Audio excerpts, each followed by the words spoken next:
Welcome to Midnight Story. I hope you enjoy every moment.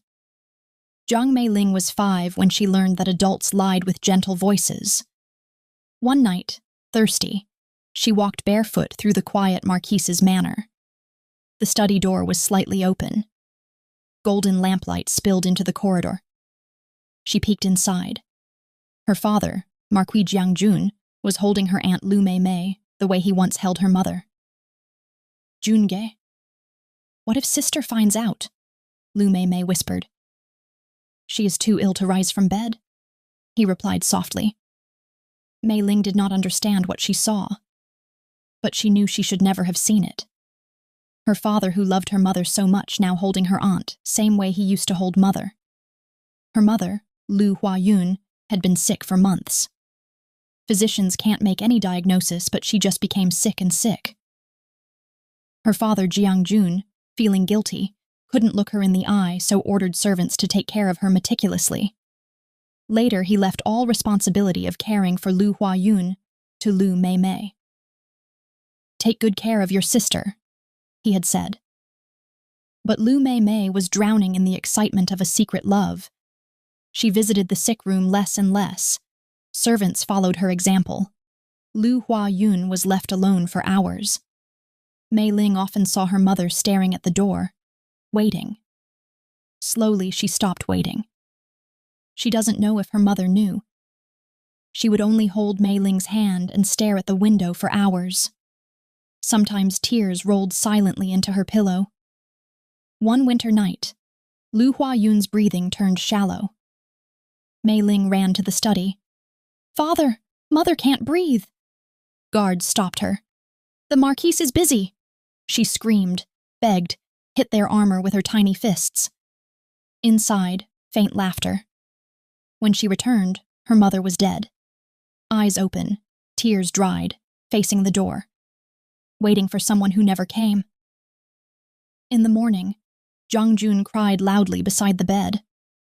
Mei Ling only stared. She remembered their laughter drifting from the study. Something inside her heart closed forever. 1 month later, Jiangjun married Lu Mei in the name of taking care of Mei Ling. One day, Lu Mei tried to hug Mei Ling gently. She pushed her away in anger. Lu Mei fell and almost miscarried. Jiangjun slapped Mei Ling hard. At 6 years old, she was sent to the Eastern County estate. She returned at 15. She saw them. Jiangjun, Lu Mei, their daughter Jiang Xinrua, laughing together. A real family of 3. He looked at her coldly. "Behave properly from now on." She was given an isolated courtyard. Servants stole her food and clothing allowance. Xinrua mocked her. She endured silently. She had learned silence at 5. She was brought back for her engagement to Xu Jing, son of General Shi, her childhood playmate. But Xu Jing fell for Xinrua. They asked her to give up the marriage. She refused. It was the last thing her mother left her. The night before the wedding, she was drugged. When she woke, she was accused of illicit relations with another man. Xinrua wore her bridal dress. Xu Jing married Xinrua. Jiangjun could not meet her eyes. "I will arrange a manor outside the capital. You will be provided for. Do not hold grudges. We are family." She looked at him. A long, empty stare. When she was dragged away, she did not cry. She looked like a soul already gone. That empty stare from his daughter, he couldn't erase from his mind. It followed him into the night. Jiangjun tossed and turned in bed, sweat damp on his back, as if something unseen was pressing on his chest. And then the scene changed. A bitter, snow-covered courtyard. A 5-year-old boy knelt in the white silence. Snow piled over his small body. His lips had turned purple. Flakes gathered in his hair and on his eyelashes, yet he did not move. "Please, I want to see father." His voice was so weak it was almost swallowed by the wind. No one knew how many hours he had been kneeling there.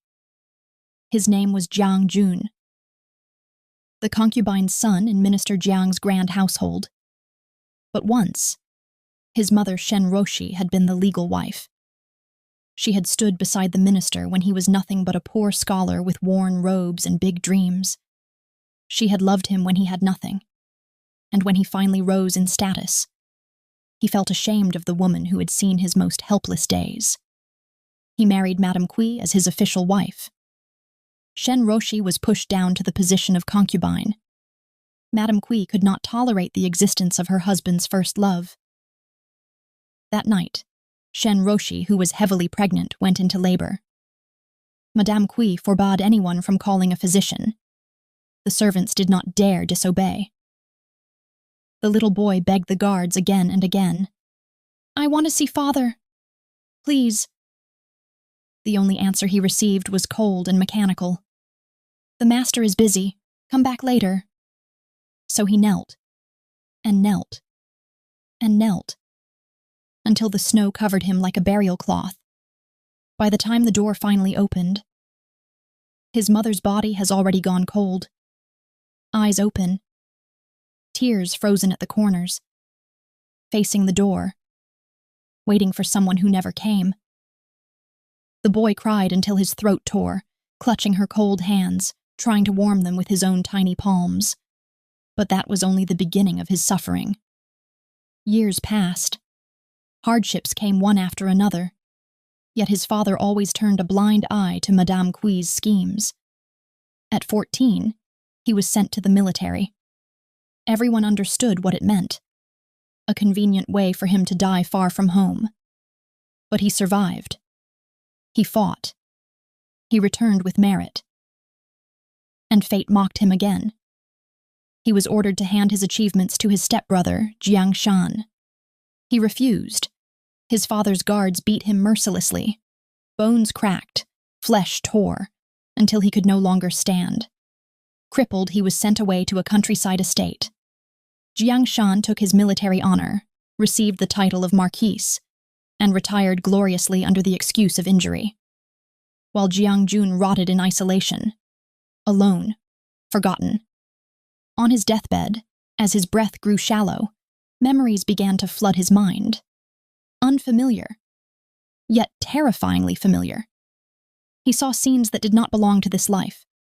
A sick woman staring at a door, a little girl screaming behind armored guards, a father laughing in another room. He realized with horror he had lived through this pain before, not as the son, but as the father. A scream tore out of his chest, a sound filled with regret so deep it seemed to split his soul. He saw his wife slowly losing the light in her eyes. He saw his daughter's silent, lifeless gaze. He could not bear it.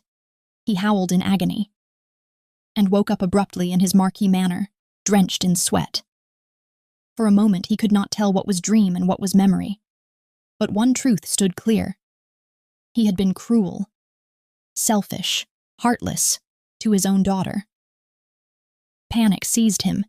He rushed out immediately toward the manor outside the capital where Mei Ling had been sent. He had to see her. He had to beg for forgiveness. He burst into the courtyard and froze. A body hung from the wooden beam, swaying gently, as if moved by an invisible wind. His legs gave way beneath him. He crawled forward and collapsed, clutching her cold legs. Her hair brushed against his shoulder. "Mei Ling, father is here." His voice broke into pieces. "Please, forgive father." He pressed his forehead to her frozen skin and wept like a man who had finally understood the weight of his sins. When it was already too late, he lifted his face toward the dark sky, eyes red, voice hoarse and desperate. "Please, give me another chance." His plea echoed helplessly into the night. And then above him, thunder roared across the sky. Darkness enveloped his vision. Jiang Jun opened his eyes to the thunder of wedding drums, red silk curtains, golden candles, the scent of incense. Jiang Jun sat up abruptly, breath uneven. His body felt light. He stared at his hands for a long time. No sign of aging. His heart began to pound. He actually came back in time, the day he married Lu Huayun. He turned toward the bridal bed and lifted the veil with trembling fingers with an anticipated smile. Bride looked up at him, shy, and called in a soft voice, "Junge." His smile froze. "It's not Lu Hua Yun, but Lu Mei Mei." "Where is your sister?" he asked in panic. "Why is it you? Where is Lu Hua Yun?" Lu Mei Mei blinked. "Why are you asking about her on our wedding night?" He gripped her shoulders. "Tell me." "She married General Su last month and left for the Northwest. You attended the wedding yourself. Have you forgotten?" The world fell silent, as if his soul had been pulled away. He staggered back. This is not supposed to be something's not right. He ran out of the bridal chamber, through corridors, down steps, past startled servants. He mounted a horse and rode straight to General Su's manor. "I must see Lu Hua Yun," he demanded. The guards exchanged looks. "Madame Lu left for the Northwest with General Su weeks ago." His hands began to shake. Before he could process anything, he was dragged back by the old Marquis, his father. "What madness is this on your wedding night? Have you lost your mind?" Zhang Jun did not answer. He could not, because his mind was no longer in the present. It was trying to understand how everything had changed. That night he did not touch Lu Mei Mei, nor the nights after. He wanted to go to Northwest immediately, but his father forbid him. He spent his days like a lifeless person. Finally, after a year, a chance came. He begged the emperor to assign him to the team to inspect the dam construction in the Northwest province. Emperor hesitated at first, due to old Marquis' disagreement. He kneeled for hours, and finally, Emperor granted the permission. The journey took weeks. Every mile tightened something in his chest. When he finally reached the frontier city, he went straight to the general's residence. He did not announce himself. He did not think. He simply walked in and saw her, Lu Hua Yun, standing in the courtyard under the afternoon sun, healthy, laughing softly at something General Su said, who was holding a chubby baby girl in his hand. There was no sickness in her face, no waiting in her eyes, no quiet despair. She looked at peace. Zhang Jun stopped walking.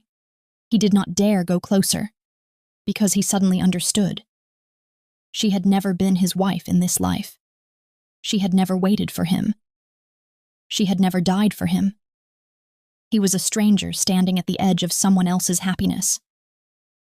A servant noticed him and announced his presence. General Su turned politely. Lu Hua Yun looked over. Their eyes met. She did not recognize him. She gave a courteous nod meant for a distant noble. Nothing more. No hatred, no pain, no memory, just indifference, and that hurt more than anything he had ever felt. In that moment, Jiang Jun understood the truth. He had not been sent back to fix anything. He had been sent back to witness a world where his sins never happened, because he was never given the chance to commit them. Lu Hua Yun lived. Mei Ling has a family, a father she deserved, and he had no place in their story. He returned to the capital a different man. Lu Mei Mei tried to speak to him, tried to be a wife, but he could not look at her without seeing the shadow of another life. They lived in the same manner, but as strangers. Years passed. The Duke's manor was full of noise, servants, banquets, responsibilities. Yet Jiang Jun felt like he lived outside a closed door. Because somewhere in this world, Lu Hua Yun lived a long, peaceful life, and he was not part of it. Not as a husband, not as a memory, not even as a mistake. And for the first time, Zhang Jun understood what it felt like to be the one left waiting outside the door.